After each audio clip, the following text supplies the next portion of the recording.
Crônicas do Amanhecer. Por Feijão, Centro Espírita Allan Kardec.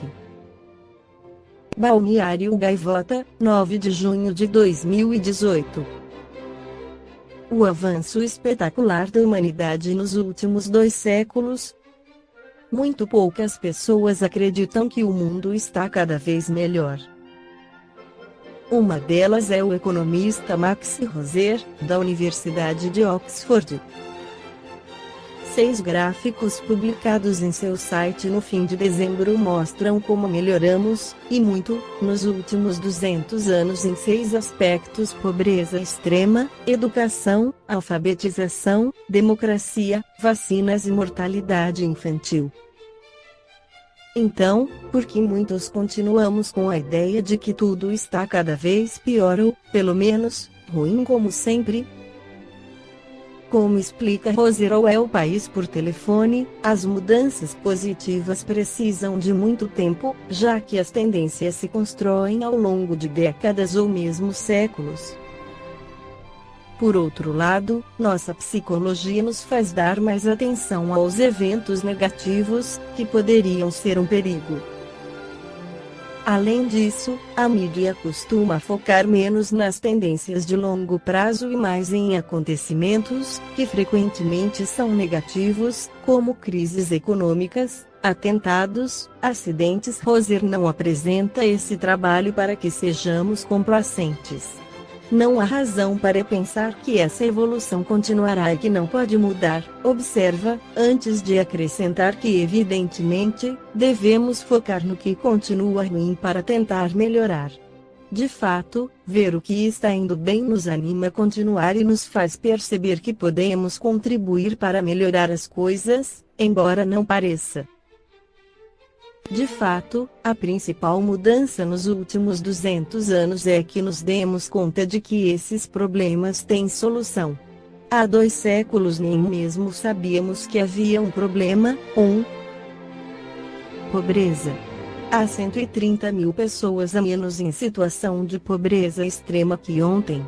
Poderíamos ter dado esse título a cada dia desde 1990, diz Roser em um artigo que acompanha os gráficos no seu site, fornecendo dados e contexto. Em 1820 só uma pequena elite desfrutava de padrões de vida elevados, enquanto a ampla maioria vivia em condições que hoje qualificaríamos como pobreza extrema, menos de $1,90 por dia.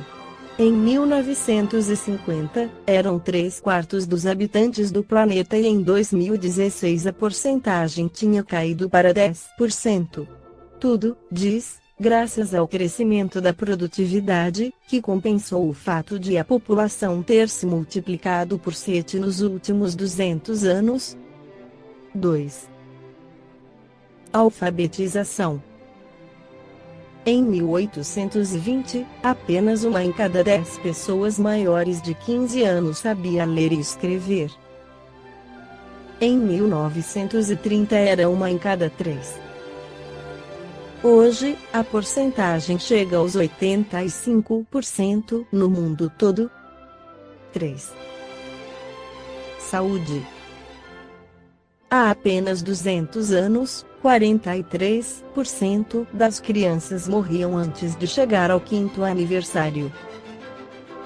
Desde então, houve melhoras na dieta, nos lares e na higiene, além de uma saúde pública cada vez mais abrangente e do desenvolvimento de antibióticos e vacinas.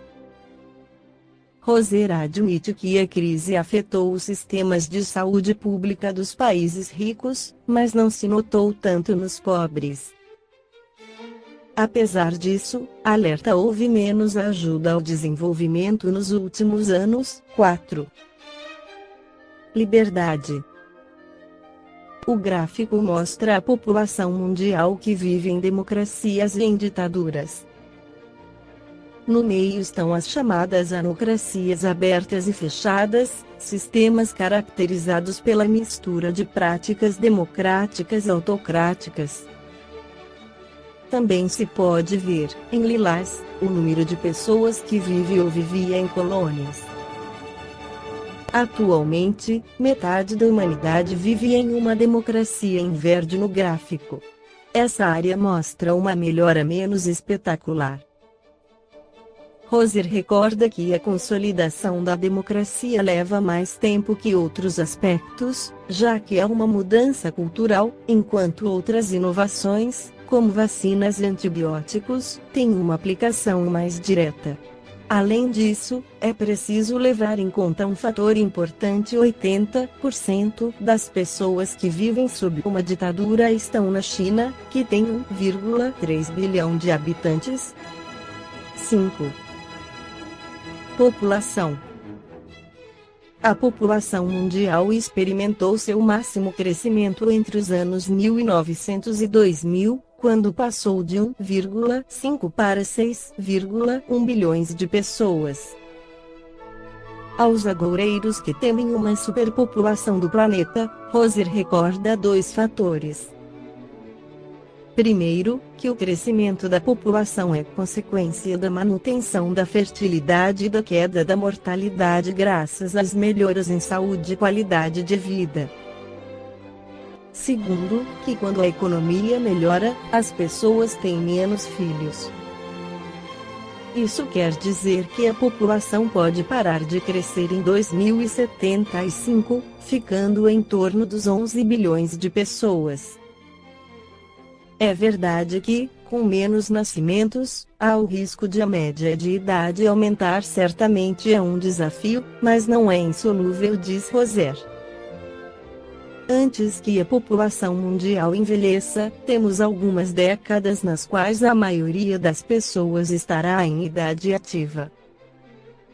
Tendo em conta a experiência de muitos países, sabemos que essa mudança, conhecida como dividendo demográfico, frequentemente leva a um bom desenvolvimento. 6.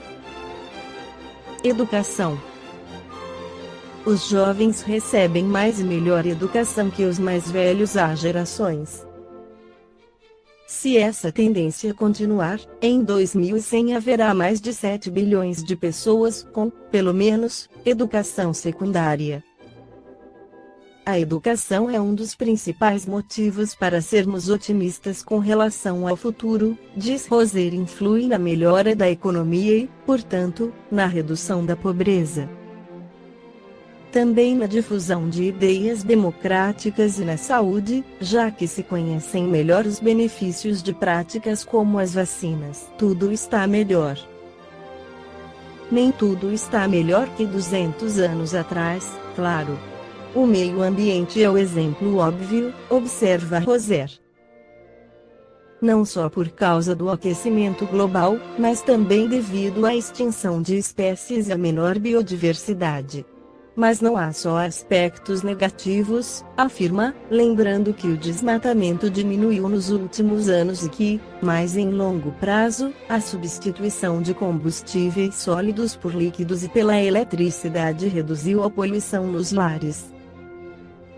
Seu texto não fala das guerras, mas concorda com a tese do cientista cognitivo Steven Pinker. Vivemos uma época de paz extraordinária, tanto no que se refere a conflitos bélicos como a homicídios, e não só na Europa. Mas ressalta algo que pode valer para as demais áreas. Por melhores que sejam as estatísticas, sempre é preciso lembrar que a situação atual não é aceitável. O fato de muitas coisas estarem melhores que há 2 séculos não significa que podemos nos conformar. Pelo contrário, tem de servir estímulo para continuar trabalhando. A transição ora vivida pela Terra, que está passando de mundo de expiação e provas para mundo de regeneração, perdura na pauta de temas fervilhantes e continua provocando o interesse de adeptos das mais diversas vertentes do pensamento religioso, principalmente os espiritistas. E os últimos acontecimentos, como desastres ecológicos, catástrofes, e outros que alcançam coletividades inteiras, com grande número de desencarnes, têm fomentado esse interesse.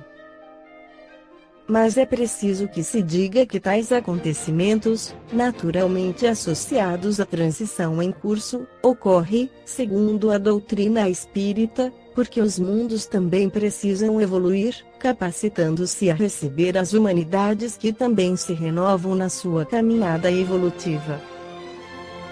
As transformações que esta geração assiste, portanto, fazem parte desse processo, que elevará a Terra a um grau superior no concerto dos mundos, daí resultando melhor ambiente físico, moral e espiritual, para que nela possa habitar essa humanidade renovada.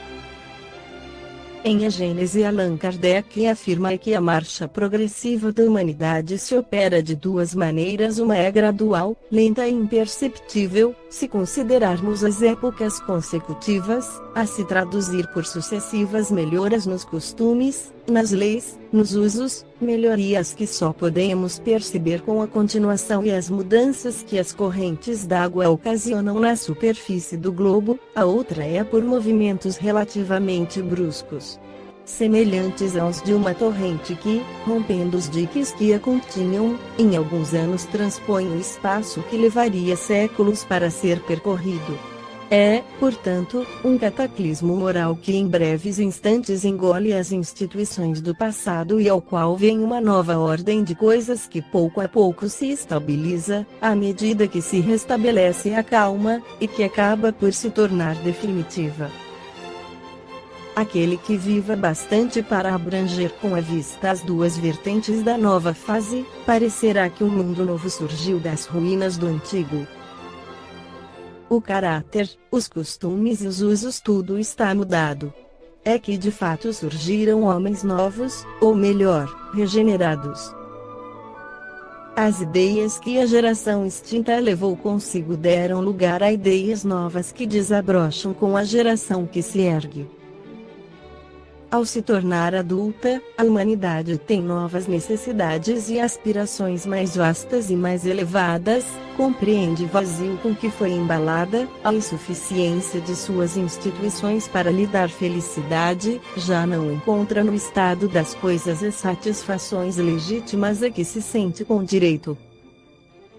Consequentemente, livra-se das faixas infantis e, motivada por irresistível força, lança-se para as margens desconhecidas, em busca de novos horizontes menos limitados. É um desses períodos de transformação, ou se preferirem, de crescimento moral, que a humanidade chega agora. Da adolescência chega ao estado viril. O passado já não pode bastar às suas novas aspirações, às suas novas necessidades, ela já não pode ser conduzida pelos mesmos métodos, não mais se deixa levar por ilusões, nem por contos de fantasmas, sua razão amadurecida reclama alimentos mais substanciosos. O presente é bastante ligeiro, ela sente que o seu destino é mais amplo e que a vida corpórea é excessivamente restrita para contê-lo inteiramente. Por isso, mergulha o olhar no passado e no futuro, a fim de descobrir num ou noutro o mistério da sua existência e de adquirir uma certeza consoladora. E é no momento em que ela se encontra muito apertada na esfera material, em que se encontra transbordante de vida intelectual, em que o sentimento da espiritualidade lhe desabrocha no seio, que homens que se dizem filósofos pretendem encher o vazio com as doutrinas do nada e do materialismo. Estranha aberração! Esses mesmos homens que tentam impelir a humanidade para a frente se esforçam por limitá-la no acanhado círculo da matéria, donde ela anseia por escapar-se. Encobrem-lhe o aspecto da vida infinita e lhe dizem, apontando para o túmulo nec plus ultra: quem quer que tenha meditado sobre o espiritismo e suas consequências e não o reduz à produção de alguns fenômenos terá compreendido que ele abre uma estrada nova à humanidade e desvenda seus horizontes do infinito. Iniciando os homens nos mistérios do mundo invisível, mostra a eles o seu verdadeiro papel na criação, papel perpetuamente ativo tanto no estado espiritual, como no estado corporal. O homem já não caminha às cegas, sabe de onde vem, para onde vai e por que está na terra. O futuro se revela a ele em sua realidade, livre dos prejuízos da ignorância e da superstição. Já não se trata de uma vaga esperança, mas de uma verdade palpável tão certa como a sucessão do dia e da noite. Ele sabe que o seu ser não se acha limitado a alguns instantes de uma existência transitória, que a vida espiritual não se interrompe por efeito da morte, que já viveu e tornará a viver e que nada se perde do que tenha ganho em perfeição, em suas existências anteriores depara com a razão do que é hoje e reconhece que do que ele é hoje qual se fez a si mesmo poderá deduzir o que será um dia.